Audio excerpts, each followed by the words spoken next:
அதிகாரம் 31 வெகுளாமை. செல்லிடத்து காப்பான் சினங்காப்பான் அல்லிடத்து காக்கின் என் காவாக்கால் என்.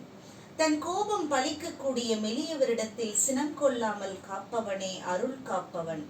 தன் கோபம் பழிக்காத இடத்தில் அதை காத்தால் என்ன, காக்காவிட்டால் என்ன.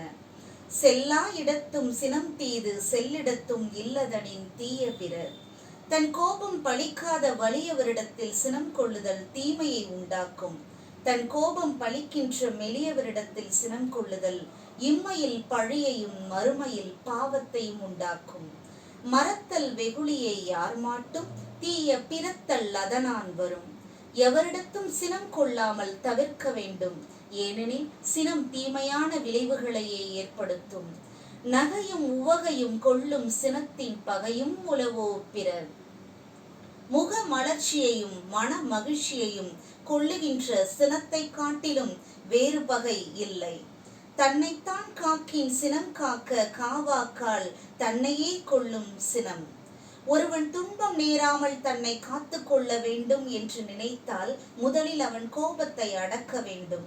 கோபத்தை அடக்க தெரியாதவன் அக்கோபத்தாலேயே அழிய நேரிடும். சினம் என்னும் சேர்ந்தாரை கொள்ளி இனம் என்னும் ஏமப்புனையை சுடும்.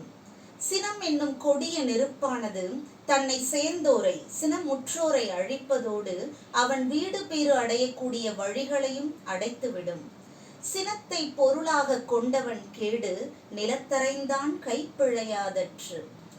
ஒருவன் தன் வலிமையை காண்பிக்க சினத்தை ஒரு கருவியாக பயன்படுத்தினான் என்றால் அவன் அடையக்கூடிய கேடானது நிலத்தை கைகளால் அரைந்ததால் ஏற்படும் துன்பத்திற்கு ஈடானதாகும். இணரெறி தோய்வண்ண இன்னா செய்யினும் புணரின் வெகுளாமை நன்று. கொடிய நெருப்பில் தோய்த்து எடுப்பது போன்ற துன்பத்தை ஒருவன் தந்தாலும் அவனிடம் சினம் கொள்ளாமல் தவிர்ப்பது நன்மை தரும். உள்ளியதெல்லாம் உடன் எய்துப உள்ளத்தால் உள்ளான் வெகுளியனின். ஒருவன் மனதளவில் சிறிதளவும் கோபம் இல்லாதவனாக இருந்தால் அவன் நினைத்த நன்மைகளை எல்லாம் விரைந்து பெறுவான். இறந்தார் இறந்தார் அணையர் சினத்தை துறந்தார் துறந்தார் துணை.